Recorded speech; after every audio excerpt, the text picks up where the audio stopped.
Je vais commencer, vous savez quoi, on va poser quelques questions. On va poser quelques questions pour arriver au sujet duquel on veut traiter, à savoir pourquoi on étudie. Pourquoi des juifs ils restent toute la journée à étudier comme ça, à des heures. C'est pas toujours facile, c'est pas toujours évident. Finalement, à quoi ça sert pour de vrai?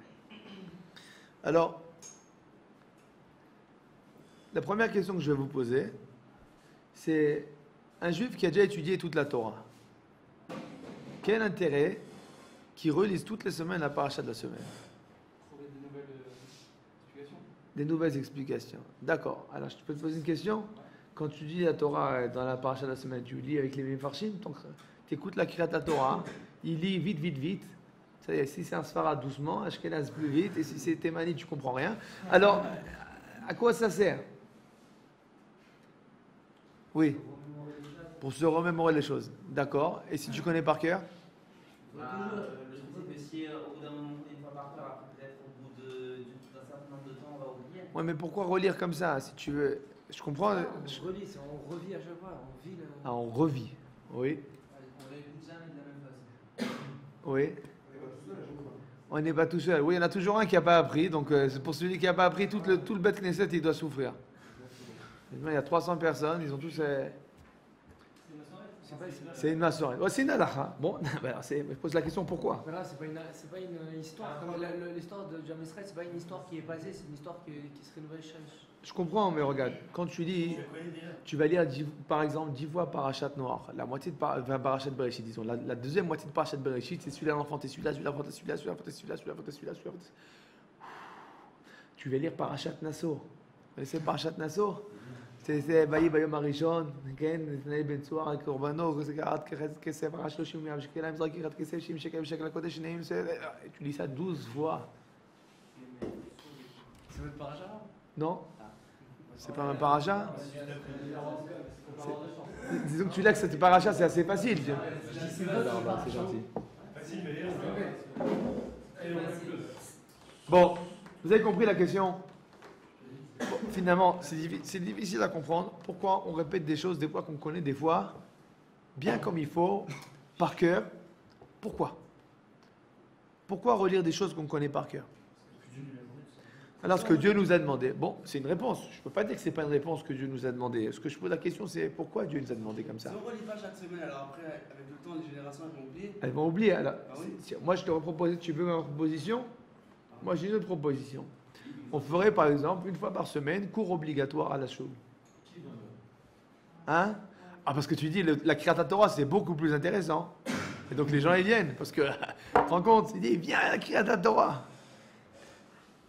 Ça aurait été plus intelligent, a priori, de dire, bon, on fait un cours une fois par semaine. Qu'est-ce que vous en dites de ma proposition? Ça vous chauffe? Il faut toujours.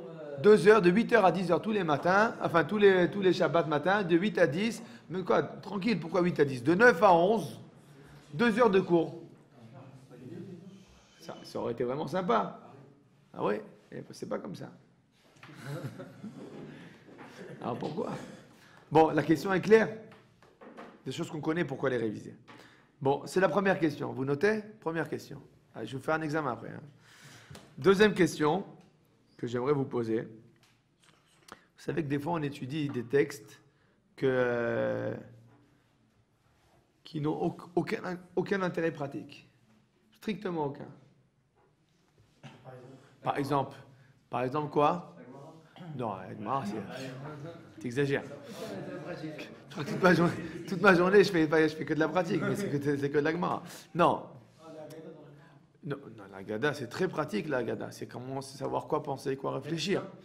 Non, je vous donne un exemple. Dans la Mishnah, par exemple, on a combien de parties? 6.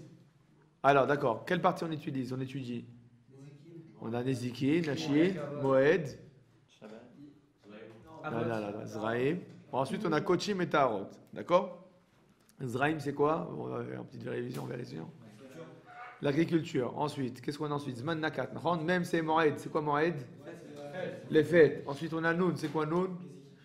Nashim d'abord. Nashim, c'est quoi?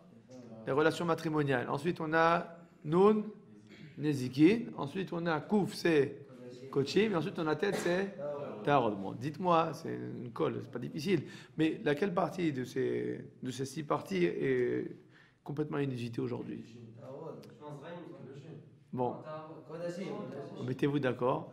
Mais bon, la bonne réponse c'est Taharot. Bon, alors évidemment, je vais expliquer. Kodashim, c'est tout ce qui est les korbanot.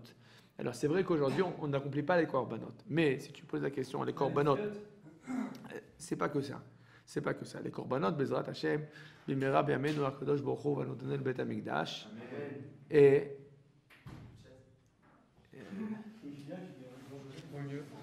alors, Bimera Biamenu, on va construire le Bet Hamikdash. Il faut faire savoir comment faire les korbanot. Mais si vous regardez Taharot, alors une partie, si Bezrat Hashem le Bet Hamikdash revient, Bimera Biamenu. Amen. Alors, une grande partie sera de nouveau usitée. Mais il y a une partie dans Taharot qui jamais ça reviendra. Jamais. Par exemple, si vous posez la question, il y a une Maseret qui s'appelle Maseret Kelim. C'est comme Maseret Kelim. C'est les ustensiles. Quels ustensiles reçoivent la Touma, quels ne reçoivent pas la Touma. Quand tu regardes dans Maseret Kelim, des fois tu as des passages, ils te parlent de le lit de l'époque d'il y a 2000 ans. Comment le lit était construit. Donc, en fonction de la manière dont il est construit, elle reçoit Touma ou Satara. Tu dis, ça, jamais, Bet Mikdash il va revenir, on va jamais reconstruire des lits comme on les a construits il y a 2000 ans. Alors, pourquoi étudier ça à la chôte qui n'ont aucun intérêt pratique? Aucun intérêt pratique. Pourquoi faire? C'est-à-dire, quand j'étudie ça, je dois faire Birkat Torah ou pas? Oui ou non? Oui, mais pourquoi? Finalement, quel intérêt de cette étude qui ni me donne des connaissances de comment appréhender le monde, comment prendre la Haggadah, ni me donne des connaissances pratiques? Finalement, ça sert à étudier. Enfin, voilà. A priori, ça sert à rien. Oui. Parce que je pense que déjà rien que de les étudier, ça me permet quand même de m'oublier à Dieu. Ah, d'accord, très bien. Même si ça n'a aucune conséquence dans notre époque maintenant, rien que de savoir comment les chrétiens pensaient à l'époque, ça peut nous permettre, ça peut déjà nous acquérir. Je suis d'accord avec toi dans le principe, mais c'est pas tout le temps vrai. Non, mais une façon de penser pour les choses actuelles. Oui, j'ai compris ta réponse. Tu dis c'est pour nous enseigner les bases de réflexion à partir desquelles on va pouvoir tergiverser de la situation actuelle. Tu as raison, mais c'est pas tout le temps vrai. D'accord? Bon. Troisième question. C'était quoi la première question? Voilà. Deuxième question. Ouais, voilà. Troisième question. Tu as peur de rater l'examen, hein? Attends, tu vas voir. Baruch ata Adonai. Eloheinu melech haolam, shakol neh midoro. J'ai pas compris la différence entre le Amen et le Baruch Hu Baruch Shemo. Bon. Mais non, tout le monde doit dire Baruch Hu Baruch Shemo. Tout le monde. Tout le monde. Non. J'ai dit dans une bracha dans laquelle vous vous rendez pas quitte de la bracha. Je suis le seul à boire ici. Vous vous rendez pas compte? Je suis le seul à boire. Vous vous rendez pas compte de la bracha de Shakon Yabidvaro? Vous buvez pas. Donc quand je fais la bracha, vous devez répondre Baruch Hu Baruch Shemo. Si c'était Kiddush et que vous devez vous rendre compte, vous rendre quitte de la bracha, dans ce cas-là, il y a une marloquette. Si on dit Baruch Hu Baruch Shemo, c'est comme ça qu'ils pensent les Nord-Africains, le Maghreb, et il y en a qui pensent qu'on ne dit pas Baruch Hu Baruch Shemo, à savoir les Irakiens et les Ashkenazim. D'accord? Mais sinon, dans ce cas-là, tout le monde doit répondre Baruch Hu Baruch Shemo. Hein? Non, peut-être après, enfin, bon. Première question, on avait dit sur Baruch Hu Baruch Shemo. Bon, une seconde. Si on dit Baruch Hu Baruch Shemo pendant Kiddush, on n'est pas quitte? Ça dépend. Si tu es maghrébin, tu dois dire Baruch Hu Baruch Shemo. Si tu fais comme ceux qui pensent qu'il y a un problème, alors il ne faut pas répondre. Chacun a son minag. Ça dépend des minagim. D'accord? Bon. Alors, première question. Ah, c'est bon, les deux premières sont claires? Troisième question. Alors, il y a une Gemara dans Sanhedrin, extraordinaire.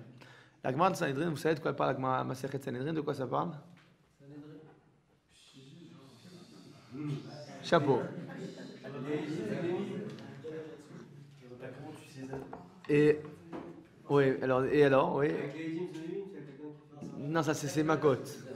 C'est celle d'après. Bon, de quoi ça parle le Sanhedrin? Non, ça c'est Baba Batra. Non, ça c'est à l'Eidim, tu as deux parakim sur les. Tu as un perek sur l'Eidim, c'est vrai. C'est vrai, perek shlishi, c'est vrai. Bon, de quoi ça parle? Mais traduisez, ça part du tribunal. Ça veut dire quoi, ça part du tribunal?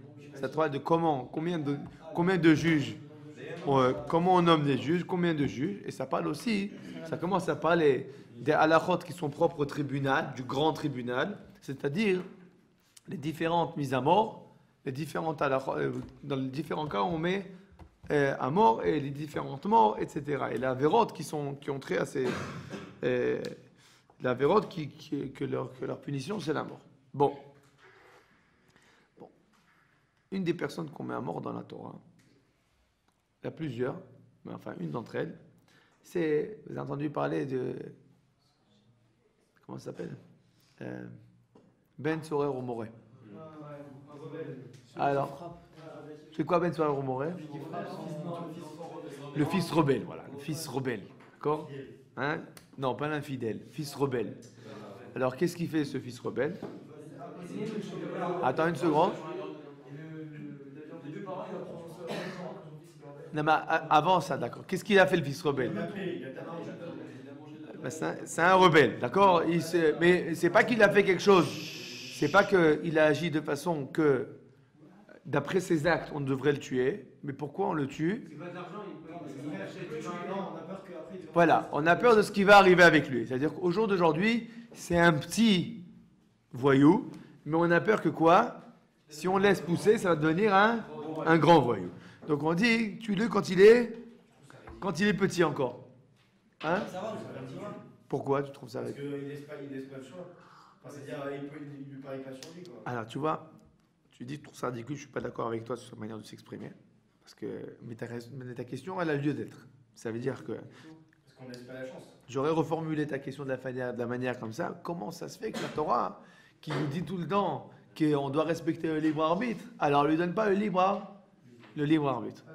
Alors, pour le tuer, il faut 1000 conditions, c'est impossible. attends. La question a lieu d'être posée ou pas? Oui, c'est une bonne question. Félicitations. D'accord? Rien que c'est pas ridicule, c'est une question. Tu comprends? Alors, Si la Torah voulait vraiment qu'on le tue, elle aurait mis des conditions possibles. attends, une seconde. On va parler de ça maintenant, mais une seconde. Avant, j'aimerais répondre à sa question. Alors, sache que Rashi pose la question, et la Gemara elle-même pose la question. Et la Gemara nous dit que c'est un cas extrême, c'est un cas spécial, où un homme est tué pour l'avenir. Et ça veut dire quoi? Ça veut dire que la Torah nous dit que si un enfant il remplit toutes les conditions qu'on va dire maintenant, c'est sûr qu'il va faire des fautes. Bien qu'il y ait le libre arbitre, la Torah nous dit, dans ce cas-là, je te préviens, ça va pas. Hein? Non, c'est que la Torah nous dit, c'est un cas spécial. C'est un cas spécial où la Torah nous dit, il n'y aura pas de tchouva. Il n'y aura pas de tchouva, et dans ce cas-là, il vaut mieux qu'il meure. La Gemara nous dit la chose suivante. Il vaut mieux qu'il meure sans avoir fauté que mourir en ayant fauté. C'est-à-dire que dans tous les cas, il va mourir. Parce que c'est sûr qu'il va faire des fautes. Oh, alors, bonne question. Alors maintenant, la question qui se pose, la Gemara pose la question et dit, mais est-ce que c'est possible, le Ben Sorer au Moré? Comment ça marche? Alors, attends, une seconde. Attendez, c'est parlé, mince. Alors, vous écoutez? Alors, écoutez. Alors, la Gemara nous dit, vous savez, c'est quoi les conditions? C'est tout simple. Il faut que cette histoire se passe entre l'âge de 13 ans et 13 ans et demi. Il faut en plus que cet enfant-là, il vole de l'argent qui est et à son père et à sa mère à la fois. Alors, aujourd'hui, vous comprenez facilement, c'est un compte en banque, comment ça s'appelle? Donc, mais à l'époque, ça n'existait pas. Non, dans la halakha, il n'y a pas de compte commun, ça n'existe pas. Il y a un compte, le compte, il est au mari ou à la femme, et il y a des échanges entre eux, mais il n'y a pas de compte commun. Donc, oui. Alors, pour qu'il y ait un compte commun, c'est un cas très particulier. Qu'il y ait un compte commun aujourd'hui, il n'y a aucun problème. C'est pas qu'il y a un problème ilchatique. Mais je te parle, à l'époque de la Gemara, ça ne marchait pas comme ça. Donc, hein? Parce que c'est le mari qui travaillait, donc c'est lui qui gérait l'argent, et la femme était au foyer. C'est tout simple. Hein? Ah, c'était la vraie époque. Hein? Mais c'était pas l'argent du couple, c'était l'argent. Non, c'était l'argent du mari. C'était l'argent du mari. D'accord? Bon, mais c'est un autre sujet. Bon, dans tous les cas, c'est déjà une situation difficile. Ensuite, la Gemara nous dit, mais c'est pas tout.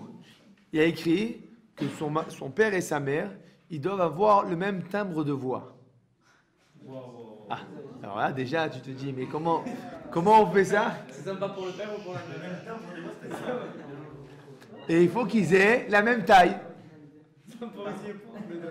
Et il faut qu'ils aient à peu près la même allure. Bon, vous avez compris? Donc la Gemara nous dit, c'est impossible. C'est impossible. Et donc, alors la Gemara a posé la question, mais alors si c'est impossible, alors pourquoi c'est écrit? Et la Gemara, elle dit, pour l'étude. Et ma question c'est, à quoi ça sert une étude de quelque chose qui peut jamais arriver? Alors, il y en a qui disent, Rabbi Yehuda a dit, non, c'est déjà arrivé, et moi j'ai pleuré sur sa tombe. D'accord? Mais enfin, le premier avis s'est dit en fait, ça n'arrivera jamais. Et la question qui se pose, si ça n'arrivera jamais, alors pourquoi perdre son temps à étudier ça en long et en large? Il y a plusieurs dapim de Gemara dessus. Oui. Les raisons, c'est quoi ces caractéristiques? C'est quoi ces critères qu'il faut avoir? Il y a des raisons de logique? Bien sûr, et tu peux trouver des raisons de logique. Le Rav Hirsch, il parle en long et en large des raisons de logique de ça. En gros, le Rav Hirsch, il explique en un mot qu'on demande que le père et la mère aient le même thème de voix, la même taille, le même arrêt, etc. Ce que ça veut nous dire, c'est qu'il n'y a pas de contradiction dans le couple. C'est-à-dire que si un couple où il y a des problèmes dans le couple, que l'enfant il soit un peu voyou, tu te dis bon, ça s'explique. Mais si tout le couple il est fixe, tout va bien, le père et la mère ils vont dans la même voie, ils sont de sadikim, ils sont gentils, tout ce que tu veux, et putain tu vois un enfant rebelle, tu te dis mais d'où il est sorti celui-là? Hein? D'où il est sorti celui-là? Hein? Alors ça veut dire qu'il est né méchant. Et c'est exactement ta question, tu comprends? Il est né méchant, c'est un cas très particulier, très extrême. Et la Torah nous dit, bon, dans ce cas-là qui est vraiment extrême, alors on se comporte d'une façon extrême. On rentre pas dans le principe, non. Tu as raison, mais c'est pas le sujet maintenant. Mais tu comprends? C'est-à-dire que la Gemara dit qu'en effet, c'est un cas qui est, c'est une exception. Alors c'est Esav. Hein? C'est Esav. C'est Amalek. Ouais, Amalek. C'est Amalek, d'accord? Faut pas les prendre au premier degré alors les critères. Hein? Faut pas les prendre au premier Non, il faut les prendre au premier degré. Rien que si tu cherches quelle est la réponse, c'est ça la réponse. C'est quoi le sens? C'est ça le sens. Alors, la troisième question, venez, on répond à les questions. Première question, pourquoi répéter des choses qu'on connaît déjà? Deuxième question, des choses qui n'ont pas de pratique. Ça se lie à cette troisième question qui nous dit, ça n'a jamais arrivé, ça ne va jamais arriver, à quoi ça sert? C'est quoi cette histoire-là étudiée pour... Peut-être qu'il avait passé des messages derrière. Peut-être oui, peut-être non, mais enfin, il faut comprendre. Il y a toujours des messages. Il y a toujours, je suis d'accord. Disons que la réponse de la Gemara en elle-même, elle est un peu... elle interloque quand même. Bon. Elle interpelle, pardon, pas interloque, interpelle. Où on en est? Bien fait. Alors, sachez que la Gemara, elle ne parle pas que du Ben Soar Moré, elle rapporte une autre histoire aussi. Elle dit, par exemple, vous avez entendu parler de Irani Darat? C'est quoi Irani Darat? La ville a brûlé, oui, non mais pourquoi? Alors c'est une ville où tout le monde fait Avodah Zara et on doit détruire cette ville. Alors la Gemara a dit, mais tu sais c'est quoi les conditions pour qu'il y ait une ville qu'on doit faire comme ça? C'est qu'il n'y ait pas une seule mezouza dans toute la ville. Est-ce que c'est possible? En Chine, ouais. Ça dépend de l'habitude de la ville. Mais en Chine, il n'y a pas de problème, puisque le dit de Irani Darat, c'est rien qu'en Eretz Israël et qu'avec des juifs. Alors,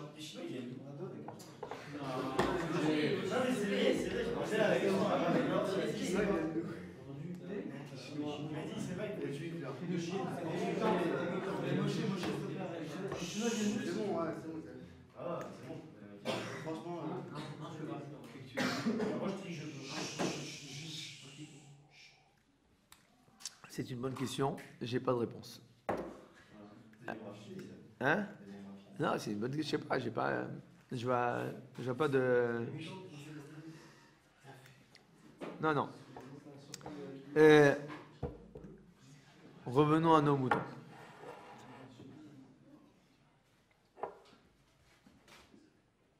Ah oui, alors il n'y a pas de mezouza. S'il n'y a pas de mezouza, donc encore une fois, c'est impossible d'avoir une ville entière de juifs où il n'y a pas une seule mezouza. Vous avez déjà vu une maison juive sans une mezouza? C'est rare. Même les gens qui sont éloignés, pas religieux, tout ce que tu veux, il y a des choses qui sont. Tu trouves quand même. Et la mezouza, non, c'est pas moi. Je l'ai pas mis, c'est ma femme. C'est mon père, il me l'a donné en cadeau. Tu sais, je vais pas l'embêter et tout. Mais tu crois pas? Non, mais bien sûr que je crois pas. Mais enfin, tu sais, quand même. Et tout. Bon, écoute, les juifs, ils mettent comme ça, moi aussi. Bon. Conclusion, il est la mezouza à la porte. D'accord? Ah, si quelqu'un genre il a une mezouza, et comme il a peur genre, de son voisinage, il a peint la couleur de la porte pour qu'elle genre, elle ne soit pas voyante. C'est une très bonne question. C'est une autre question, c'est pas le sujet maintenant. Tu regardes Rav Kook, Siman Reshkaf dans Enaya, Shabbat Aleph. D'accord? Il parle de ça. Non, je suis sérieux, C'est pas, je l'ai étudié il y a 2 semaines, et il parle de ce sujet en long et en large, et pas en travers. Encore une fois, l'Agmara pose la question, mais alors ça va jamais arriver, cette histoire de Hirani Dachat. Qu'est-ce qu'il répond l'Agmara? Non, c'est pour l'étude. Drosh Vekabel Sachar, c'est pour l'étude. D'accord? Bon. Alors, les 3 premières questions sont claires. Bon. 4e question.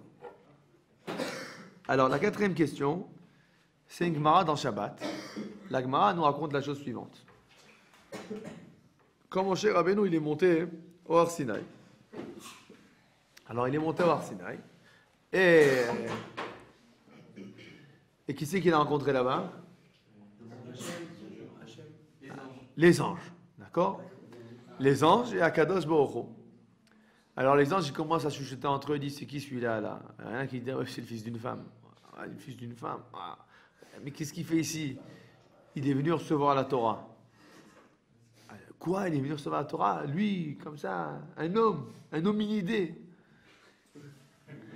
Alors les anges, c'est pas content, ils viennent voir Akadosh Baruch Hu. Et ils lui disent à Akadosh Baruch Hu, Mal et Ilou Disha Benenu, qu'est-ce qu'il fait cet homme-là? Hein, alors, Akadosh Baruch Hu, il est venu recevoir la Torah. Là, les anges, ils lui disent, mais pourquoi tu vas lui donner la Torah? Donne-nous à nous la Torah. Elle est pour nous la Torah. Laisse la Torah dans les cieux pour nous, pour les anges. Qu'est-ce qu'ils vont faire avec les hommes? Alors, Akadosh Baruch Hu, il se tourne vers Moshe Rabbeinu et il dit, tu as quelque chose à répondre pour ta défense? Alors, Moshe, il dit, je peux leur poser une petite question? Elle dit, d'accord, elle dit, mais j'ai peur qu'ils me brûlent. Si je leur donne une réponse, je leur donne une question qui va les embêter, ils vont s'énerver. Alors que je me dis, il n'y a pas de problème, attrape-toi, je te protège. Tu peux parler tranquille. Alors Moshe Rabbeinu, il vient et pose aux anges, dites-moi, il y a marqué dans la Torah qu'il faut respecter son père et sa mère. Vous avez un père et une mère? Il y a marqué dans la Torah qu'il ne faut pas convoiter la femme de son prochain. Où sont vos femmes? Il y a marqué dans la Torah, Ni Hashem Elokecha asher hotzeticha me'eretz Mitzrayim. Vous étiez en Égypte. Bon, les anges, ils étaient mal. Finalement, Moshe Rabbeinu, il a reçu ou pas la Torah? Oui, il a reçu. Alors, il a reçu. Hein? Alors bon, évidemment, quand tu lis cette Gemara, tu as plusieurs questions qui se posent. Notamment, et les anges, qu'est-ce qu'ils croyaient? Et surtout, qu'est-ce qu'ils voulaient faire avec la Torah, les anges? Qu'est-ce qu'ils veulent faire avec la Torah? Qu'est-ce qu'ils ont à faire? Mais même dans la Torah, il y a marqué quoi? Ne tue pas, ne vole pas, ne viole pas, etc. Qu'est-ce que les anges, ils ont besoin de ça? Vous avez compris? C'est la 4e question. Vous savez que c'est quoi la première? 2e? Attends, je vois qu'il n'y a qu'une partie là qui répond. Qu'est-ce qui se passe avec ces... Ah, vous notez? D'accord. Alors, oui. 2e? Pourquoi faut-il étudier des sujets qui n'ont plus aucun intérêt pratique? Voilà. 3e? 3e, des choses qui n'existent pas. C'est écrit depuis le début, théorique. 4e?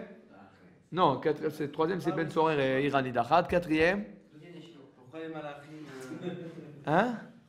Non, les Chinois, ouais. Quatrième, pourquoi les anges, ils voulaient la Torah? D'accord? Pourquoi... Tu as une montre? Passe-moi la montre. Ah ouais, excellent. Voilà. Bah, où c'est que c'est marqué? D'accord. Alors, quatrième, pourquoi les anges, ils voulaient la Torah? C'est bon, je me suis fait. Tada. Ouais, une cinquième question. Une cinquième question. La cinquième question. Ah ouais, la cinquième question. Alors la cinquième question. Je peux poser une question? Bah oui. Si ça peut faire la cinquième. Comment ça se fait qu'Hachem, avant de se dévoiler à tous les Névim, il se présente et à Moshe, il se présente pas? J'ai pas compris la question. Comment ça se fait qu'Hachem, quand il se présente à n'importe qui, Il dit bonjour, coucou, c'est moi Dieu. Voilà. Et à Moshe. Pourquoi tu dis Abraham, non, pardon. Ah, Abraham. Comment ça, Abraham? Pourquoi tu dis ça? Katovayomer Hachem el Abraham. Ah, il lui a pas dit Ani Hachem. Ah, ah. Alors qu'à tous les autres. Ouais. À tous les autres, il leur dit je suis le Dieu d'Abraham. Mais Abraham, il dit pas. Ben, évidemment, il va lui dire quoi? Il va lui dire quoi? Non, mais à chaque fois, il se présente à Hachem. Oui. Alors qu'à Abraham. Je t'ai répondu, je t'ai pas blagué quand je t'ai répondu. À tous leur dit que je suis Dieu d'Abraham. Ça veut dire que quand il vient leur dire je suis Dieu d'Abraham, il ne va pas dire je suis Dieu. Ça, ils ont compris, parce qu'Akadosh Baruch Hu leur parle en chair en os. Ouais. Il leur parle en live, d'accord? Alors, pourquoi il dit je suis le Dieu d'Abraham? Il veut te dire en fait, sache que je te parle à toi, mais je ne te parle pas que à toi. Tu es lié, je te parle à toi parce que tu es le descendant d'une certaine lignée. Hein? Oui, mais c'est pas la même chose. Il y a une différence entre quelque chose avec lequel tu as un lien personnel et quelque chose d'impersonnel. C'est en fait la relation d'Akadosh Baruch Hu avec le Navi, c'est une relation personnelle, pas impersonnelle. Donc il lui dit, je suis le Dieu de tes pères. C'est-à-dire que je te connais. On est liés, nous deux on est liés. Bon, c'est une très jolie question, mais je préfère donner ma cinquième question à moi. Alors, ma cinquième question à moi, c'est la question suivante. Vous connaissez Masechet Avot? Voilà.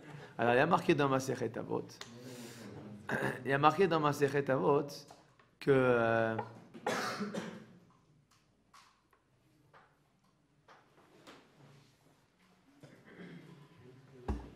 qu'est-ce qui est marqué dans Masechet Avot?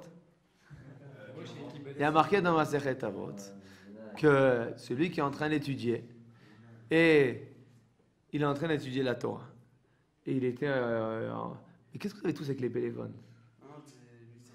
Ah bon. Essayez d'éviter. La vérité, c'est déconcentrant. Hein? Non, ça me déconcentre à moi. C'est votre problème. Et moi, ça me déconcentre. Alors, vous savez qu'on voyait quelqu'un avec un téléphone. Je ne sais jamais ce qu'il est en train de faire. Peut-être qu'il est en train d'écrire. Il est nul le cours, ça nous embête, etc. Peut-être qu'il écrit. Non, la vérité, je vous dis la vérité maintenant entre nous. Hein, personne encore. La caméra. C'est pas poli quand un rave vous enseigne. Pas quand un rave vous enseigne. Vous parlez avec un ami. Quelqu'un est en train de parler avec toi, tu commences à zapper SMS, tout ce que tu veux. Ou tu parles à la personne qui est en face de toi, ou tu parles avec quelqu'un d'autre. C'est important de savoir respecter son interlocuteur. À plus forte raison, si tu es en cours. D'accord? Je sais que c'est le fléau du siècle. Le téléphone et surtout le SMS. Parce qu'on a l'impression qu'on doit tout le temps répondre. On est obligé de répondre. Parce que qu'est-ce qui va se passer si Chas Veshalom, on m'a envoyé un SMS et je n'ai pas répondu? Peut-être que c'était Bibi Netanyahu en personne qui venait m'inviter à manger ce soir avec lui. Généralement, c'est pas ça. C'est pas ça, généralement. Généralement, ça peut subir un certain délai. Et sachez que si vous vous habituez à respecter les personnes avec qui vous êtes en train de parler, alors vous aussi on vous respectera. Ça veut dire que si tu t'habitues tout le temps à parler, et je peux vous dire ça en tant que bon type, vous allez vous marier un jour. Amen. Alors quand vous parlez avec votre femme, ne faisiez pas autre chose en même temps. Elle vous laissera pas. C'est un mauvais exemple, c'est impossible. Hein? Mais alors, il faut comprendre, c'est juste. C'est juste. Si tu es avec quelqu'un maintenant, tu es avec lui. Tu n'es pas avec lui, tu n'es pas avec lui. Ils font que... D'accord? Donc, essayez d'éviter. Quand on a quelque chose de vraiment important, alors, où on sort, c'est des fois, on a quelque chose, un téléphone vraiment important. Tu vois, je sais pas moi, Tu as quelqu'un à l'hôpital, dans Aleno, et tes parents ils t'appellent pour te dire ce qui se passe, etc. Tu veux vraiment recevoir tu es inquiet, tu veux recevoir l'appel. Tu sors poliment, gentiment dehors, tu reçois ton appel, tu rentres tranquille, propre, net. D'accord? Mais si ce n'est pas le cas, si tout va bien, eh ben, ça peut attendre une demi-heure, trois quarts d'heure, une heure. Répondre à un appel stable de ses parents, c'est qui boudave. Écoute, de répondre à ses parents, c'est qui boudave. Mais tes parents, ils sont conscients que tu es en train d'apprendre. Donc tu peux toujours ne pas répondre et rappeler une demi-heure après, un quart d'heure après, 20 minutes après, le temps que ça prend. Je dis, j'étais en cours. Si tu étais à la fac, si tu étais maintenant si tu étais à la fac... Non mais c'est bon, on peut rien faire dans un cas pareil. Je devrais l'attraper, celui qui t'avait par les oreilles et lui parler. Mais si tu étais à la fac, d'accord? Tes parents, ils t'appellent. Tu réponds pas en cours, tu es à la fac, d'accord? Tu es devant la première ligne, ou bien tu sors. Mais je sais même pas... D'accord, je suis en cours, truc, c'est-à-dire que tu dis, je suis en cours, maintenant je suis en train d'apprendre, je te rappelle plus tard. Les parents, ils comprennent, si tu veux. Tes parents aussi, ils ont la même attitude. Je sais pas ce qu'il fait ton papa, mais s'il est en train de travailler avec un client, qu'est-ce qu'il fait? Hein? Il décroche pas. Hein? Nahon? Oui ou non? Pourquoi? Parce que ou je m'occupe de mon client, ou bien je m'en occupe pas. Parce que si par exemple tu es avec un client et que en même temps tu réponds à 3 téléphones, qu'est-ce qu'il va faire ton client? Il va partir. Pourquoi? Pourquoi il va partir? Parce que tu as manqué de respect. Donc il faut comprendre que la Torah, c'est pas moins important. Et c'est pas moins important que le client ou que quoi que ce soit qu'on fait dans la vie. Donc de la même manière que quand je fais quelque chose dans la vie, quelque chose de sérieux, j'y donne tout mon sérieux. Quand j'étudie, j'y donne aussi tout mon sérieux. D'accord? Et de façon générale, c'est même pas quand on étudie. Quand je parle avec quelqu'un, je parle avec lui. Si je parle pas, si je peux pas, je lui dis je suis vraiment désolé, j'attends un appel. Je vais répondre à mon appel, je reviens plus tard te parler. D'accord? Alors j'espère que ça passe. M'en voulez pas que je vous fais la remarque, mais je pense que c'est important. C'est derrière Eretz, c'est Kadma la Torah. Je peux vous dire, ma femme, elle est prof. Elle enseigne à des jeunes françaises. Et elle a le même problème. Elle m'a dit, c'est pas possible. Toute la journée. Hein? Alors, elle a le même problème. Et elle me dit, c'est dommage. Et c'est vrai que c'est dommage. Parce que non seulement c'est pas derrière Eretz, mais la vérité, c'est qu'un homme, il est incapable de faire 2 choses à la fois comme il faut. Tu peux pas. Une femme plus, mais un homme, non. Oui, les femmes plus, mais les hommes, non, c'est sûr. C'est-à-dire qu'à partir du moment où un homme il est en train de répondre au téléphone ou faire quelque chose au marché, ou quoi que ce soit, impossible de se concentrer jusqu'au bout dans la deuxième chose qu'il fait. Ça, c'est connu. Les hommes, ils ont moins de... Bon, alors si c'est connu, il faut passer le cap. Il faut le reconnaître, il faut travailler avec. Bon, on ferme la parenthèse. M'en voulez pas, hein. Encore une fois, je demande pardon que je fais la remarque, mais c'est important. Où c'est qu'on en était? Ah oui, à Masechet Avot. Alors dans Masechet Avot, il y a marqué que celui qui est en train d'étudier la Torah, c'est lié d'Afka, et il reçoit un coup de téléphone, et non, je rigole, et il s'arrête de son étude pour voir un bel arbre, et il dit, qu'est-ce qu'il est beau cet arbre, Manae Ilanze. Alors qu'est-ce qu'a dit la Mishnah? Arezé Mitrayev Benafsho. Ça veut dire le bonhomme, il est en train d'étudier. Et il s'arrête. Hein? Il s'arrête dans la rue pour voir un arbre, une belle photo, je sais pas quoi. Et il dit Manae Ilanze. Alors, et après, il continue encore un pas, il y a le métro qui vient qui l'écrase. Alors, qu'est-ce qu'ils nous disent les sages? C'est bien fait, c'est bien fait. Et il dit, t'as bien, tant pis pour toi, c'est toi qui es responsable. Si tu t'es pas arrêté dans ton étude pour regarder l'arbre, eh ben ça ne te serait pas arrivé.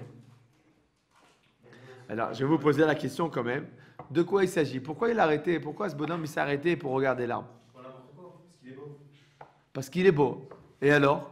Il voulait faire parce qu'il voulait voir les merveilles du jeu. Voilà. Moi, j'aurais dit, regarde, c'est un bon juif. C'est pas un mauvais juif, hein, il étudie. Donc, c'est un bon juif. Donc, c'est un bon juif, il étudie. Et il voit qu'il est en train d'étudier dans le train. Il passe, il voit à côté de lui l'Himalaya. Alors, il dit, ça vaut le coup de s'arrêter une seconde. Il regarde l'Himalaya et il dit, Marabouma Secha Hashem. Et à ce moment-là, il y a un autre train qui rentre dans son train et qui écrase son wagon à lui. Et alors, qu'est-ce qu'on dit à son espède? C'est bien fait. C'est bien fait. C'est pas juste. Hein? C'est pas juste. Arrête, d'accord, c'est vrai, il était en train d'étudier.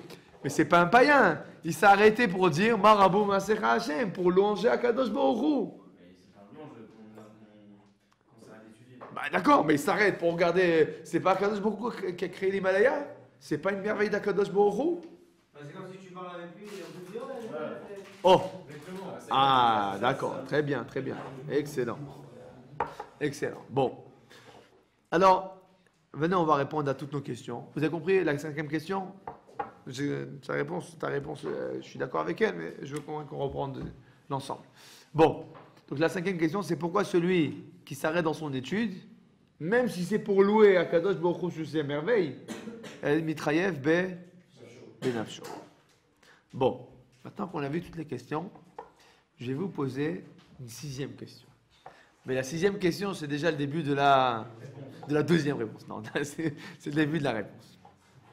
Alors, la question que je vais vous poser, c'est dites-moi, quel est le moteur de l'âme? Le moteur de l'âme. J'ai pas compris. Non, je suis d'accord avec vous. Tout ce que vous dites, non, oubliez. Tout ce que vous dites, c'est vrai. D'accord? Je ne suis pas en train de parler maintenant d'un point de vue mystique. Je parle d'un point de vue, un homme qui veut changer. Un homme que je veux connaître. Quelle est l'essence de l'âme? Que je peux dire à ce moment-là, voilà, je connais ce bonhomme, je connais ce qu'il fait bouger. Le rêve. C'est vrai, ça dévoile une partie, mais il y a quelque chose de plus profond que le rêve. L'idéal, c'est vrai. L'idéal, c'est une partie de quelque chose de plus large. Le comportement, c'est que le dévoilement de ce que tu ressens intérieurement. La récompense. La récompense, Ça revient avec le rêve, quoi. Le ratson, c'est quoi le ratson? La volonté. C'est quoi la volonté? D'accord. La volonté, c'est ratson. C'est vrai, mais c'est quoi la volonté? C'est un genre de combat. La volonté, c'est le moteur de l'âme. Tu veux quelque chose, alors tu veux être meilleur, tu seras meilleur. Tu veux gagner, tu vas gagner. Tu veux ça, ce que tu veux, si on veut, voilà. Si on veut, on peut. Mais ça veut dire quoi, si on veut, on peut? Ça veut dire quoi? Ça veut dire que la vraie force de l'homme, si je veux savoir c'est quoi un homme, c'est sa volonté. En gros, maintenant, si je veux connaître quelqu'un de façon très intérieure, qu'est-ce que je dois connaître? Comment il s'habille? Même son caractère, c'est suffisant? Est-ce qu'on peut changer le caractère? Oui. Avec quoi on change? Avec la volonté. Son parcours.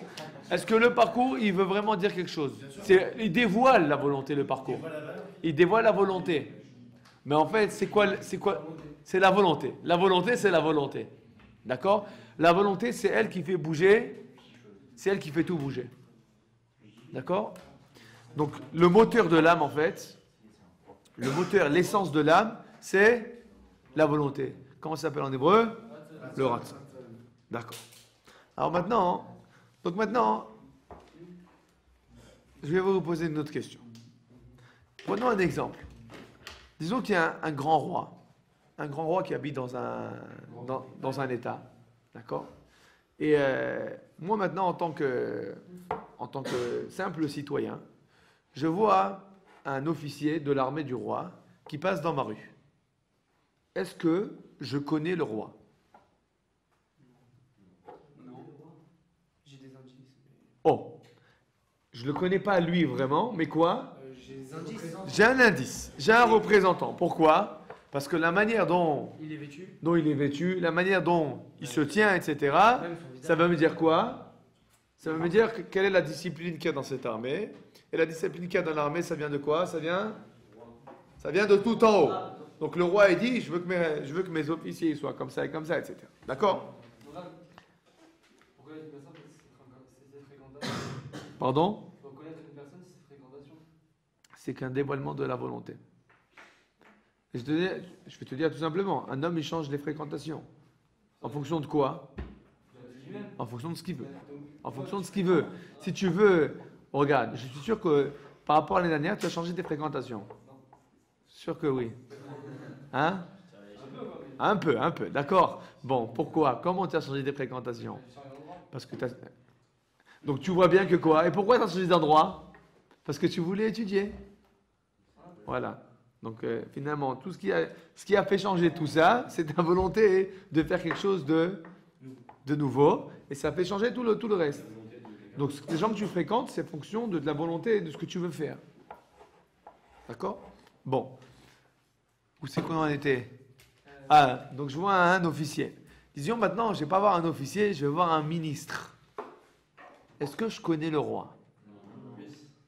Plus. Ça veut dire que le ministre, c'est sûr qu'il me dévoile, ok? Il me dévoile une certaine facette du roi. Disons que maintenant, je vois le roi. Est-ce que je connais le roi? Qu'est-ce que je vois encore? Je vois encore un dévoilement extérieur du roi. Je vois l'apparence. C'est sûr que je le vois comment il est, comment il se tient, comment il est habillé, etc. Ça me donne beaucoup d'indices sur lui, beaucoup plus que quand je vois le ministre. Alors, comment je fais pour connaître le roi? Sa femme. C'est vrai aussi. Qu'est-ce que sa femme, elle connaît? Sa volonté. C'est-à-dire que la femme, qu'est-ce qu'elle connaît? Elle ne connaît pas ce que tout le monde voit. Elle sait quoi? Elle sait ce qu'il a. Elle a dans le cœur. Qu'est-ce qu'il veut? Qu'est-ce que vraiment il veut? Les choses que personne ne sait. C'est ça ce que sa femme elle sait. Ce que personne ne sait, mais qu'est-ce que personne ne sait? La vraie volonté du roi. Bon. Une fois qu'on a vu, qu'on a expliqué ça, hein, on va comprendre qu'est-ce que c'est la Torah. On va comprendre qu'est-ce que c'est la Torah. C'est la femme du roi. Non, presque. Oh. Alors, c'est vrai que la Torah, c'est pas toute la volonté du roi, mais la Torah, hein, c'est la volonté du roi par rapport aux êtres humains, en tout cas. Hein? C'est la volonté de Dieu. Hein? Ça, tu parles d'une autre chose, je ne parle pas de ça maintenant. Tu as raison, c'est vrai aussi. Mais quand tu dis ça, tu m'expliques qu'il y a un lien entre la Torah et le monde. Moi, je ne fais pas de ça. Je veux savoir c'est quoi la Torah. La Torah a été créée bien avant le monde. Alors, de quoi elle parlait?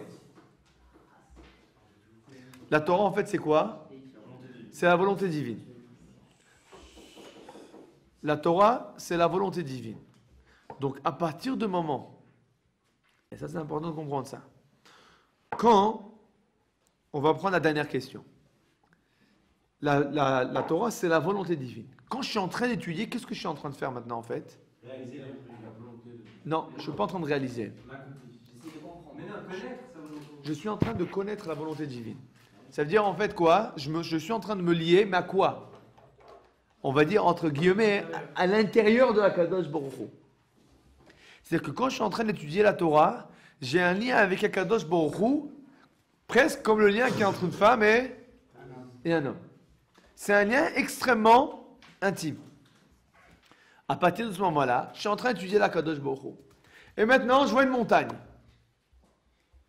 La montagne, c'est quoi? C'est une merveille de Dieu. C'est donc quoi en fait? Si on reprend notre exemple un peu qu'on a vu avant, on va dire c'est peut-être comme un officier. C'est peut-être comme un ministre. Ça me dévoile, d'accord, un peu sur la volonté de Dieu. Mais c'est pas du tout, c'est loin d'être sa volonté. Alors à partir de ce moment-là, on comprend. Si je suis en train d'être lié avec Akadosh Baruch Hu, et je m'arrête pour dire, regarde comme c'est beau. A priori, je suis un bon juif. Mais ça veut dire quoi? C'est-à-dire que j'ai rien du tout compris à ce que j'étais en train de faire. Comme tu as dit toi-même tout à l'heure. Si je suis en train de parler avec un roi, et qu'il y a un officier qui passe à côté, et je dis une seconde, et je regarde l'officier, je dis, oh là là, qu'est-ce qu'il est bien sapé. Extraordinaire, hein? C'est beau, le roi, comment il s'occupe bien de ses officiers. Mais une seconde, tu étais en train de parler avec qui là? Tu étais en train de parler avec le roi lui-même. Mais quand on étudie, on parle avec le roi. Oh, quand tu étudies, c'est encore plus que parler avec le roi. Tu es en train de connaître, une connaissance intime. Hein? C'est une connaissance intime. Hein? Tu es en train d'être lié avec sa volonté. D'accord? Donc, ce que tu comprends en fait, c'est que la Torah en fait, si on comprend bien les choses, la Torah, c'est pas un dévoilement c'est pas un dévoilement de la volonté divine, c'est la volonté elle-même. Donc tout ce que tu peux trouver dans le monde qui va te montrer la magnificence divine, par rapport à la Torah, c'est quoi? Nul ve non avenu. Ça n'a aucun rapport. Tu parles à deux dimensions complètement différentes. C'est pour ça que celui qui est en train d'étudier et qui s'arrête pour regarder la magnificence de la création, en fait, c'est comme si quoi? Il a fait un crime de lèse-majesté. Donc il est chayav mita. Bon. Alors maintenant, je vais vous poser la question. C'était quoi la quatrième question? Ça, c'est la cinquième. C'était quoi la quatrième? Non, les anges. Alors les anges, c'est vrai que la Torah, au niveau pratique, elle correspond aux anges ou pas? Non. Non, ils n'ont pas de père, ils n'ont pas de mère, ils ne peuvent pas voler. Mais quoi? Qu'est-ce que les anges, ils étaient intéressés dans la Torah?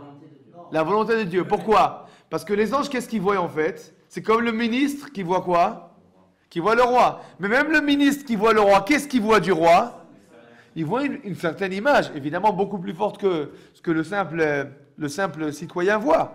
Mais il voit pas, il n'a pas la connaissance de la volonté divine propre. Donc les anges, qu'est-ce qu'ils ont demandé? On veut la Torah. Bon, qu'est-ce qu'il a répondu, mon cher Rabbeinu? Mais c'est la volonté de Dieu, c'est la volonté humaine. Bon, il a répondu quelque chose de très profond. Je vais dire en un mot ce qu'il a répondu, mon cher Rabbeinu. Mon cher Rabbeinu leur a dit, vous avez raison, la Torah c'est la volonté divine de façon la plus forte possible. Et a priori, les anges, ils auraient eu raison. Mais, Akadosh Baruch Hu a fait en sorte que pour acquérir cette connaissance divine intime, il faut passer par le côté humain. Ça veut dire que c'est pour ça que, par exemple, qu'on ne peut pas étudier la Kabbalah pour de vrai, sans c'est d'abord un vrai Talmid Chacham. Parce que si tu n'es pas un vrai Talmid Chacham et que tu étudies de la Kabbalah, une chose est sûre, c'est que tu comprends rien. Pourquoi? Parce que pour avoir les sodotes, il faut passer par le côté pratique. C'est exactement ce que, en fait, les anges, qu'est-ce qu'ils voulaient en voir? Ils voulaient avoir la connaissance profonde divine. Qu'est-ce que mon cher Rabbeinu a répondu? Ça, c'est pour qui? Pour les hommes qui accomplissent les mitzvot. Tu ne peux pas avoir une connaissance profonde divine sans passer par les mitzvot. Ce n'est pas possible de faire une scission entre la pratique et la connaissance divine. C'était la quatrième question. Troisième question, deuxième question, première question, on va tout répondre d'un coup. En fait, si on réfléchit bien, quand on étudie la Torah, qu'est-ce qu'on fait? Comme on a dit, on se lie à Kadosh Baruch Hu. Est-ce que c'est important ce qui se dit? Ça oui, son importance. Mais le plus important, c'est quoi? C'est le lien. J'ai un copain, enfin pas un copain, une connaissance, qui a rencontré le Rosh Memchala, Bibi Netanyahu. D'accord? Je donne un exemple, le truc, en fait. Je vous ai quoi, un autre exemple, un meilleur exemple que ça. Vous savez que le Chazon Ish, Zecher Tzadik Livracha, a rencontré Ben Gurion. Hein? Il a rencontré Ben Gurion. Ils ont discuté de la question des est-ce qu'il fallait prendre des filles faire l'armée, des bachouri yeshivot, etc. Bon. C'était une discussion très dure, quoi. Comme ça, Ben Gurion, il a attaqué le Chazon Ish. Le Chazon Ish, il lui a rendu la pièce de la monnaie. Bon. Finalement, Ben Gurion s'est plié. D'accord? Il a accepté ce que le Chazon Ish a demandé. Il s'est plié aux demandes du Chazon Ish. Et ils n'ont pas enrôlé de force les Bachouri et Shivot. Et les femmes ne sont pas obligées à faire l'armée, etc. Bon. Ce qui est intéressant de savoir, c'est qu'est-ce qu'il a dit après Ben Gurion. Alors, on a les mémoires de Ben Gurion. Vous savez qu'il écrivait ses mémoires. Alors, il a écrit qu'il n'a jamais eu une rencontre avec un homme aussi intelligent, d'une telle profondeur et d'une telle vision claire de la réalité. Ah, tu t'es dit, Ribono Shel Olam. Alors maintenant, il faut savoir, Ben Gurion, ce n'était pas un apothier. Hein. D'accord? Je ne sais pas si vous avez vu un jour la bibliothèque de Ben Gurion.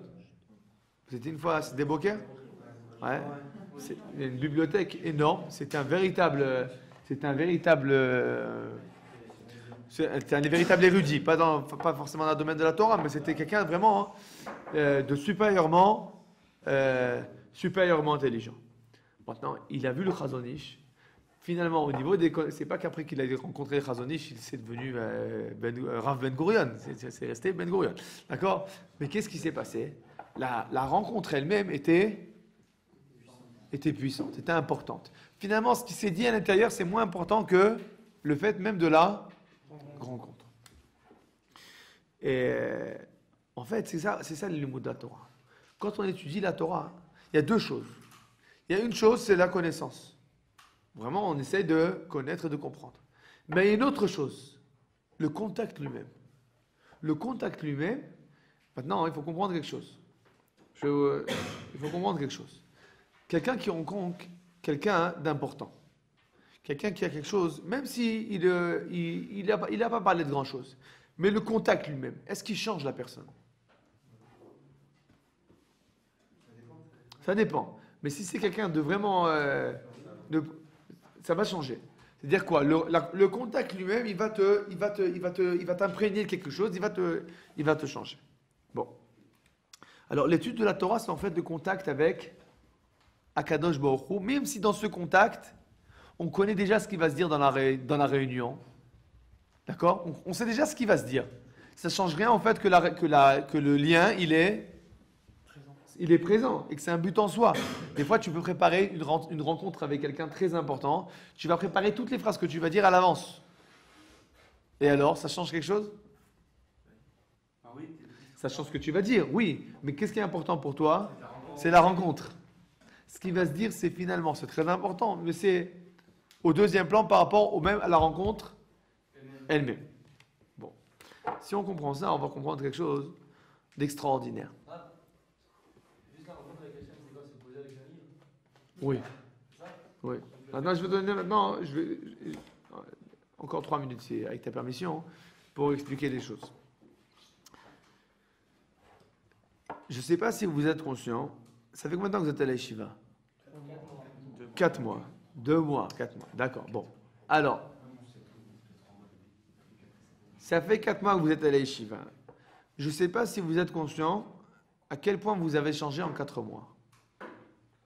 Rien du tout? Franchement, je sais pas. Non? On a parlé un jour, on a pas très présent. Un petit peu. Un petit peu. Hein? Ouais. La vérité, c'est que vous ne vous rendez pas tellement compte. Mais c'est sûr que votre entourage peut sentir la différence. Maintenant, je vais vous poser une autre question. Non, moi, je peux vous dire, moi, je vois de l'extérieur, d'accord? Alors, pas forcément vous, parce que je ne suis pas trop en contact avec vous, mais je peux vous dire, par exemple, les élèves israéliens qui arrivent en Shur Aleph, c'est des petits voyous. Quand ils terminent Shuré, c'est des grands sadiques. Qu'est-ce qui s'est passé en 5 ans? D'accord, ils ont changé comment ça s'appelle, qu'on dit du tout au tout. Maintenant, mais pourquoi, comment ils ont changé du tout au tout? Mais quand je te parle, ils ont changé, je ne parle pas du fait qu'ils sont devenus religieux ou pas religieux, c'est pas ça que je parle. Hein. Je parle de la manière d'appréhender la vie, le caractère, la manière de penser, la manière de réfléchir, la manière de faire leur échelle de valeur. Maintenant, tu vas te poser la question, alors c'est sûr que pendant 5 ans, ils ont fait que de la philo. S'ils ont changé tellement, si tu prends un élève qui a fait 50 facs, et tu prends un élève qui a fait 50 yeshiva, tu regardes le parcours que les deux ils ont fait, alors l'élève qui a fait 50 facs, il a 10 fois moins changé que l'élève qui a fait 5 ans de yeshiva. Et qu'est-ce qui se passe? C'est sûr que les élèves à la yeshiva, ils font plein de philo, ou plein de moussard. C'est les rabbinim qui font changer les élèves. Non, c'est pas les rabbinim qui font changer. Aussi. Qu'est-ce que tu étudies toute la journée? Qu'est-ce que tu étudies toute la journée? Vous étudiez Baba Kama, Baba Messia, l'homme échané. Mais qu'est-ce qui se passe en fait? Comment ça change? La vérité, c'est que l'homme, quand il étudie, il change. Un homme qui étudie la Torah, il change. Même s'il n'étudie pas du Boussard, il n'étudie pas. Il étudie la Lacha toute la journée. Il change. Je peux vous dire, c'est Badouk. Parce qu'il aime, il ressent un truc. Apparemment, il y a quelque chose d'autre. Apparemment, c'est comme on a dit, c'est la rencontre elle-même qui nous change. La rencontre elle-même, elle nous imprègne. Alors c'est vrai que nous, on est au jour le jour, à l'instant, quand on livre un livre, il dit, mais je ne vois pas Akadosh Baruch Hu assis sur le trône céleste en train de me parler.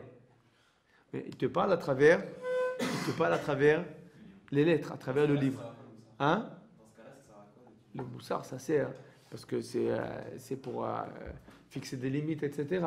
Mais dans le principe, quand tu étudies la Torah elle-même nous change. C'est-à-dire que on peut pas, c'est quelque chose que ça se voit avec les yeux, quoi. D'accord? C'est sûr qu'il faut étudier de tout pour se renforcer dans tous les domaines, mais enfin, la Torah nous change elle-même. Donc en fait, qu'est-ce qui est important dans la Torah? C'était quoi ta question, tu te rappelles? Ouais, enfin, Non, qu'est-ce qu'on doit avoir en tête voilà. Qu'est-ce qu'on doit avoir en tête quand on étudie la Torah? Ce qu'on doit avoir en tête dans l'étude de la Torah, c'est que maintenant, en ce moment-là même, je suis en train de me lier à Melech Malchei Hamlachim, à Kadosh Baruch Hu. Je suis en train d'être maintenant lié au roi des rois. Et dans ma pensée, je suis maintenant en communication intime avec le roi des rois. C'est un moment inoubliable. C'est un moment que je dois faire attention de ne pas dilapider, de ne pas gâcher. J'ai une bigisha maintenant avec Akadosh Baruch Hu. C'est plus que le Rosh Memshala. Ça vaut le coup maintenant de m'investir dans chaque instant. C'est la première kavana. C'est la kavana, on va dire, de base. Il y a une deuxième kavana, je vais apprendre la Torah pour la connaître, pour savoir quoi faire. Mais même quand c'est pas pour savoir quoi faire, ça a aussi une valeur. C'est pour ça qu'on va relire la Torah toutes les semaines, même si a priori, on n'apprend rien du tout. Pourquoi? C'est pour nous dire que quoi? Ça change rien si tu apprends ou pas, tu apprends pas. Qu'est-ce qui est important? Le lien. Comment nos sages ils nous disent, pourquoi on étudie la Torah tous les 3 jours? La manière qu'un juif, il peut pas, quand un homme, il peut pas sans boire de l'eau 3 jours, alors on peut pas sans étudier la Torah 3 jours. Qu'est-ce que ça veut nous dire en fait? C'est le lien vital. C'est le lien vital avec Akadosh Baruch Hu. Notre Neshama elle a besoin de se unir avec Akadosh Baruch Hu pour toujours s'améliorer. En gros, Rabotai, vraiment, il n'y a pas comme notre Torah. Et je vous invite à l'étudier le maximum possible. Et même si vous ne vous rendez pas compte à quel point ça vous change, demandez au bout de quelques mois à vos parents, à vos amis, est-ce que vous avez changé? Et ils vous diront que oui. Est-ce qu'étudier en français, c'est considéré comme une étude? Oui. C'est oui une étude. Voilà, on ne va pas dire, tu étudies en français, c'est une étude. À partir du moment où tu étudies la Torah, tu étudies. C'est sûr qu'étudier la Torah en hébreu, c'est une autre dimension totalement. C'est totalement une autre dimension. Pourquoi? Tu sais que le mot, tu connais traducteur? Enfin, traducteur. Traducteur, ça veut dire traduire. Traducteur, ça veut dire trahir. À partir du moment où tu dois traduire, tu dois trahir le message. J'ai pas dit que non. Il a posé la question, est-ce que c'est bien d'étudier en français? J'ai dit oui. Maintenant, je vous réponds, mais j'ajoute quand même, sachez qu'étudier en hébreu, c'est totalement une autre dimension. Ça c'est bon pour nous qui avons la possibilité de trucs, mais quelqu'un qui, par exemple, qui est pas le choix et qui a truc, vous aurez donné. Je suis pas en train de parler maintenant à Paris, je sais pas, je suis en train de parler à Yeshivat Echaliyahu, Kochav Yaakov en Eretz Israël. D'accord? Alors je vous dis, ça vaut le coup d'apprendre, d'étudier comme il faut en hébreu. Attends, il avait une question avant. Est-ce que l'étudier en France, ça reste de l'étude? Alors,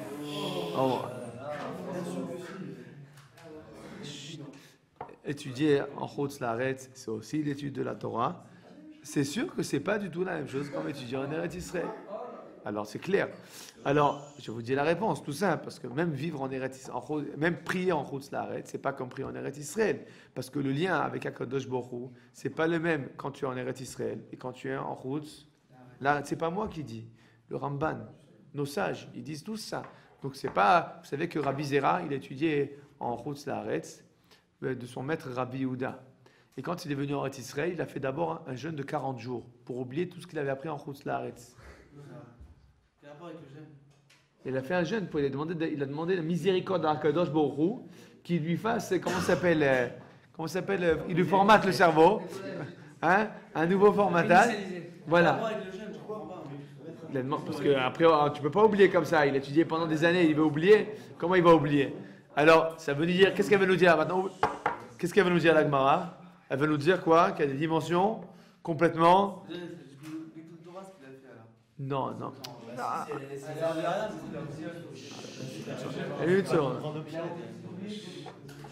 savez, Rabotai,